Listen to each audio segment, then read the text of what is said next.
Dear viewers, alchemist online की तरफ से अस्सलाम वालेकुम।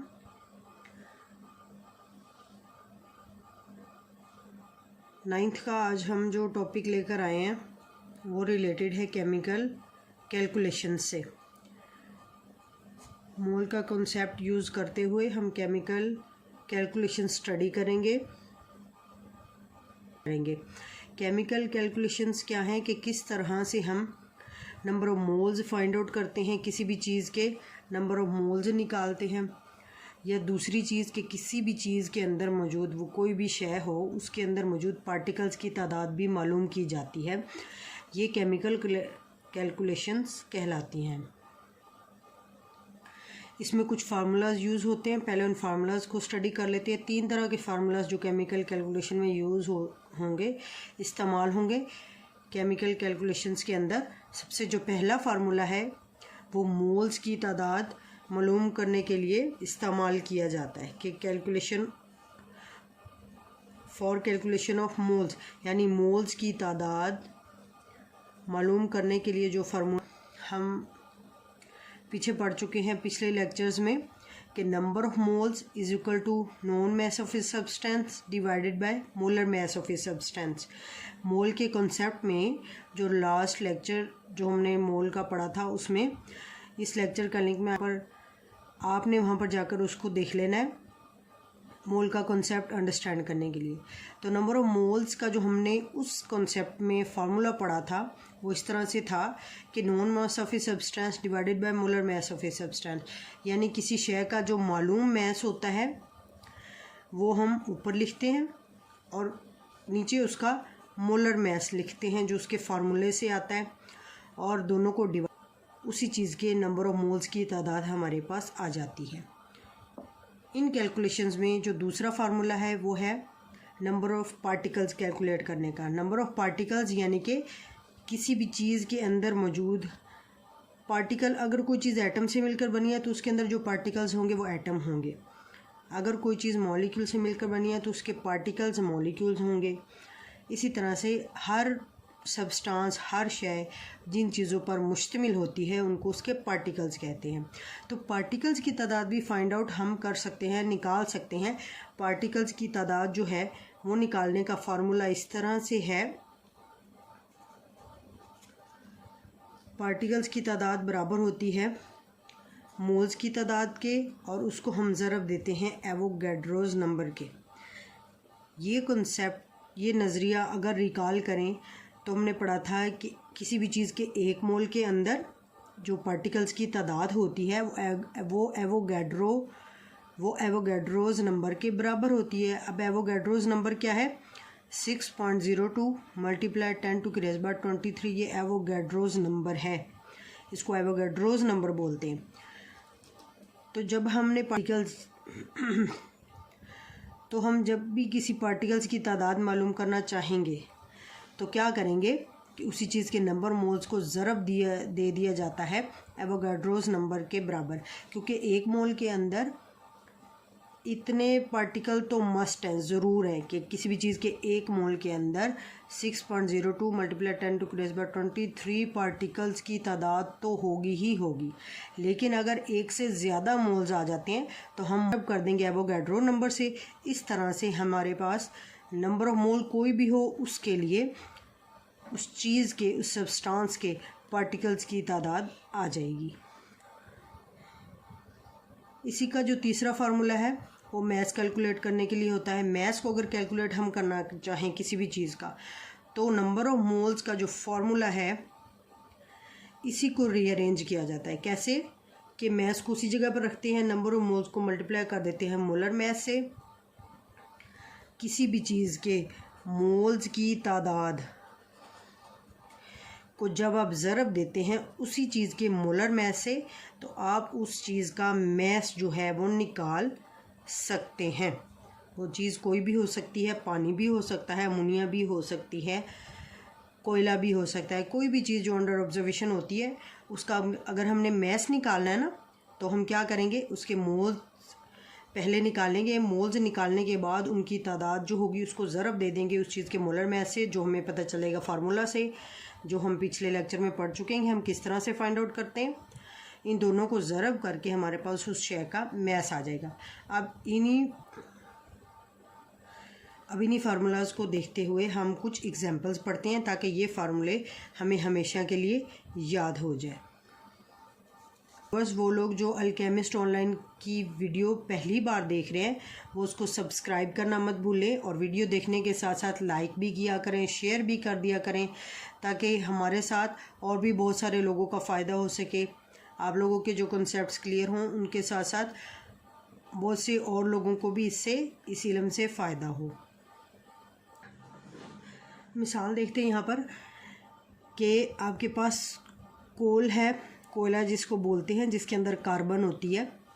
उसका मैस गिवन है, मास दिया हुआ है। मैस का वज़न कितना है? 9 ग्राम। ग्राम से पता चल रहा है कि ये मैस है। तो यहाँ पर हमें क्या चीज़ गिवन है? कोई भी जब आप न्यूमेरिकल सॉल्व करते हैं तो सबसे उसका पहला रूल ये है कि जो चीज़ें गिवन होती हैं वो आप लिख लें, तो उससे हमें पता चल जाएगा कि उसको हमने किस तरह से सॉल्व करना है। तो इसका मैस जो मैस दिया गया है वो 9 ग्राम है। कह रहा है कि इसके नंबर ऑफ मोल्स कैलकुलेट करें, तो हम फार्मूला लगाएंगे मोल्स का। किस तरह से कैलकुलेट हम करते हैं? नॉन मैस ऊपर रखा जाता है। अब नॉन मैस मतलब मालूम मैस।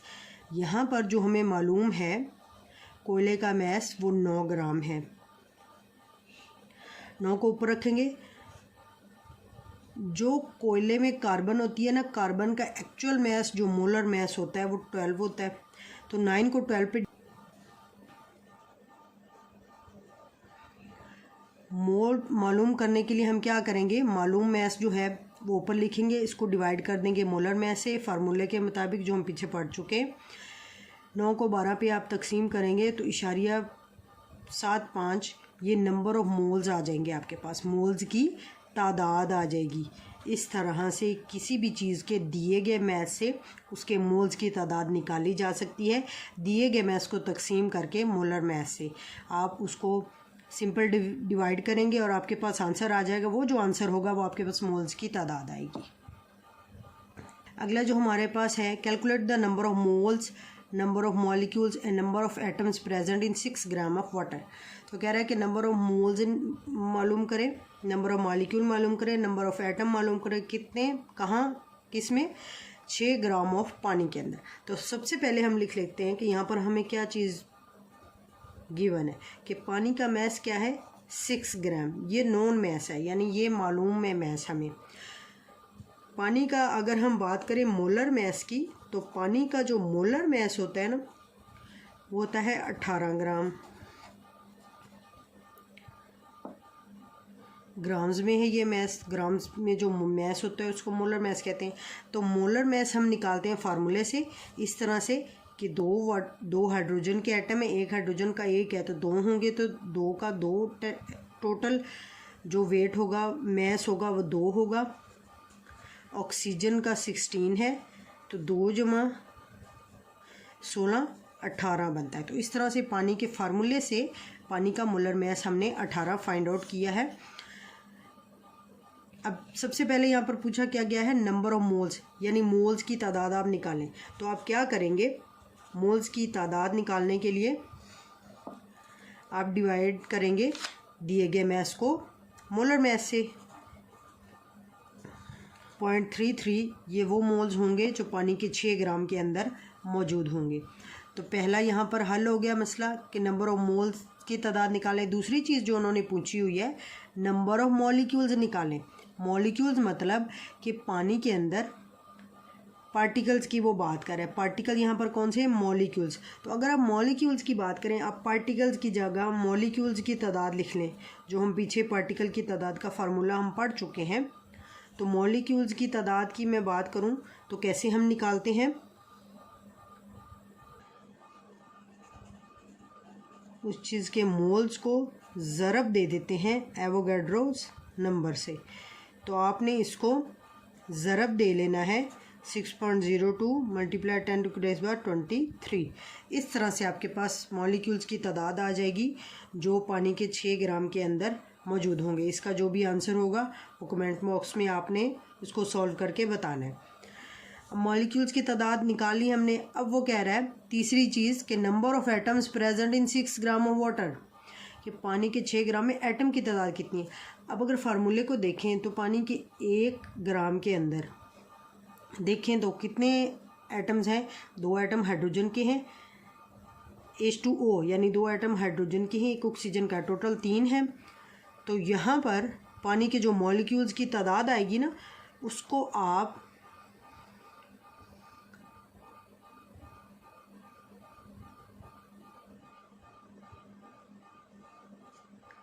तो आपने एटम्स की तादाद निकालनी है। तो पानी के 6 ग्राम पानी में एटम्स की तादाद जो होगी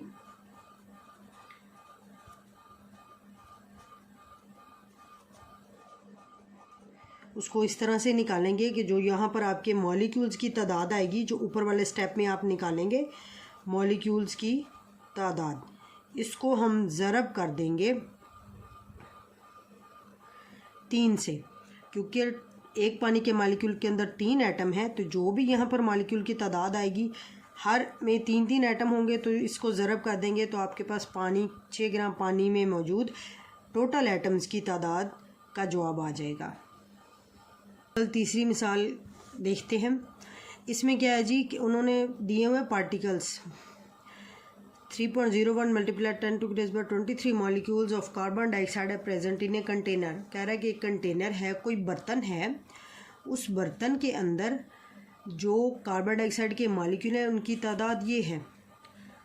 इनके नंबर ऑफ मोल्स मालूम करें और इसका मैस भी निकालें। तो सबसे पहले उन्होंने पूछे हुए हैं नंबर ऑफ मोल्स, तो हम नंबर ऑफ मोल्स की तरफ आते हैं। लेकिन हम अगर यहाँ पर देखें तो हमें दी हुई क्या चीज़ है, मॉलिक्यूल्स की तादाद, तो वो हम पहले नोट कर लेंगे।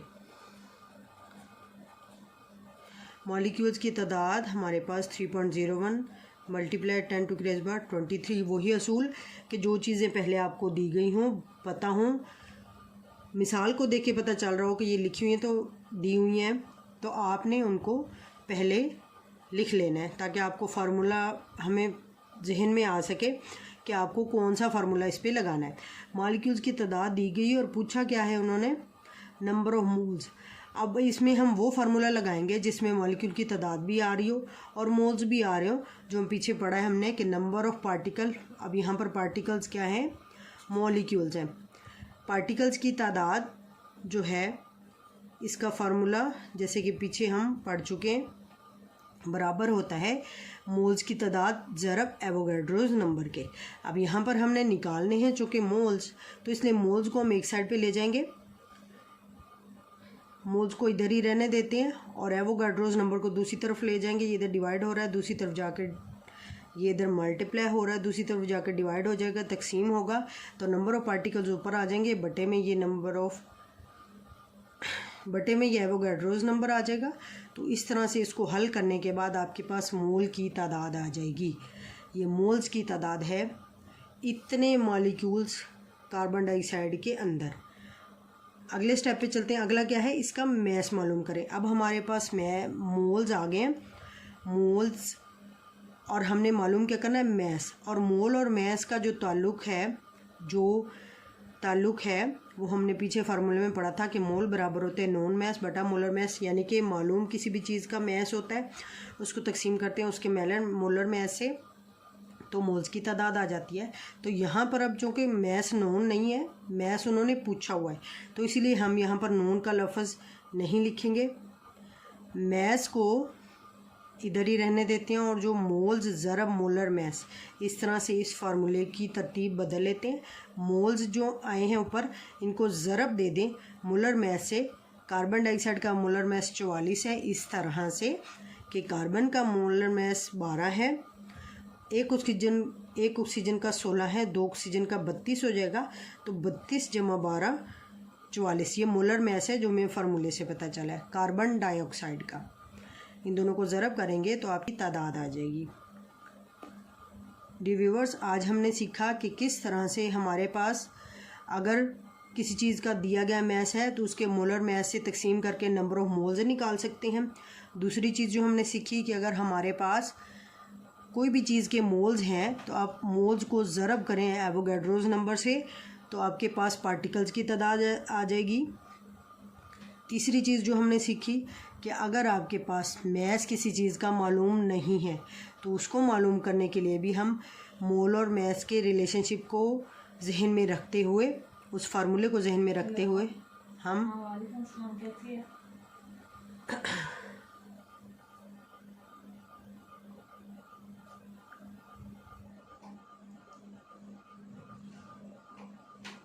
हेलो,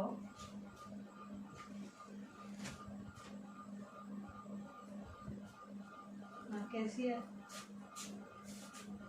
बाहर जाना ही तो भाग जा मैं। हाँ ठीक है। कैसी है चलो मुझे। तो इन फार्मूलाज को इस्तेमाल करके 3 तरह की प्रॉब्लम्स सॉल्व की जा सकती हैं। लेकिन प्रॉब्लम कोई भी हो, बेशक आप फिज़िक्स की कर रहे हो या केमिस्ट्री की, तो सबसे पहला असूल ये है कि आपने जो चीज़ें दी हुई हैं उनको लिख लेना है। डाटा गिवन डाटा लाजमी लिखना है। उससे हमारे जहन में फार्मूला आ जाता है कि हमने कौन सा फार्मूला अप्लाई करके इसका जवाब निकालना है। Thank you so much. अल्लाह हाफिज़। अपना ख्याल रखें। अल्केमिस्ट ऑनलाइन को लाइक करना, और जो लोग पहली बार ये वीडियो देख रहे हैं वो लोग ख़ुसूसी तौर पर सब्सक्राइब करना और शेयर करना मत भूलें, ताकि अल्केमिस्ट ऑनलाइन को मोटिवेशन मिलती रहे और इसी तरह से और बेहतर और अच्छा कंटेंट आप लोगों के लिए लेकर आती रहूं।